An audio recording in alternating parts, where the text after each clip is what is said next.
I wasn't in love with the original Zoolander, but I will stand by the fact that it's a good comedy. It's got some really good laughs at times, and the movie is extremely quotable, and I understand why it has such a cult following. But like most good cult-followed comedies, a sequel has to come out long after a sequel will be relevant and does absolutely nothing that the first film did to make it so memorable. I'm really disappointed in Ben Stiller. The guy is a good director. I even like Secret Life of Walter Mitty, but this is just inexcusable.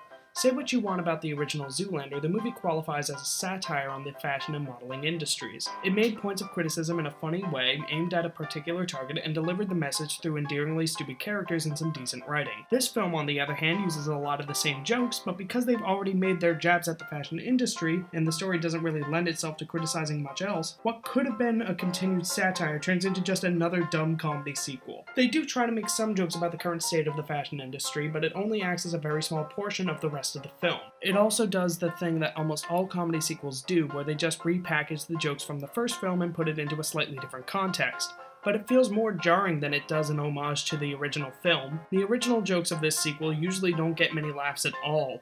I laughed maybe once or twice during the whole thing, and the rest of the audience that I saw the film with were only a little bit ahead of me in that regard. It's about on par with the writing of an Adam Sandler movie, if I'm being really honest here. And it's not just in the writing too. A lot of the production design, costuming, shot composition, and editing all feel really cheap and ridiculous. Don't get me wrong, the first film was ridiculous, but the technical aspects looked like there was some effort involved. This film just goes way too far into the absurd, and it just looks fake. The characters might be the only tolerable thing in this film, and even then it's really only the returning characters, and even then it's really just Hans and Zoolander who stay true to their characters, even if they take their stupidity just a little too far this time around. Owen Wilson and Ben Stiller are fine at keeping themselves in character during this film and staying somewhat endearingly moronic.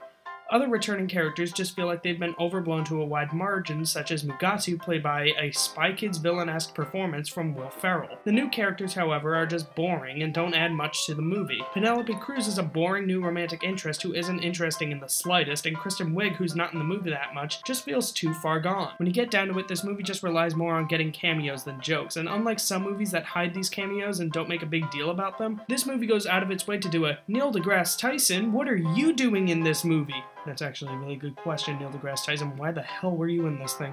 It's annoying and cheap and doesn't count as a joke. A good movie can make a good cameo and get some good jokes out of it, but this movie just throws them in for no good reason and counts the cameo as a joke. Oh, and there's also this one small character who's a grown adult's head on a small child's body.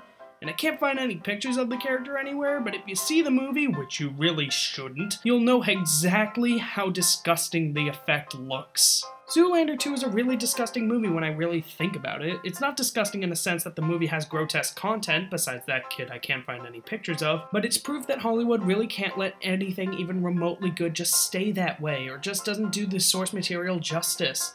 Everything about this film just feels cheap in that gross feeling down your spine kind of way.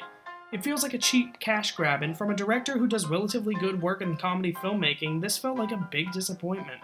I can only hope that whatever he does next can restore some faith in his directorial skills. Oh, and it better not be Tropic Thunder 2. Zoolander 2 gets a D-. Did you see Zoolander 2? Oh, I'm sorry about that. Maybe you'd feel better if you liked this review or subscribe to the channel. Maybe share the video on social media. Maybe become a patron on Patreon. If that doesn't help, I'm sorry, but hey, I tried. Anyway, stay spectacular, friends.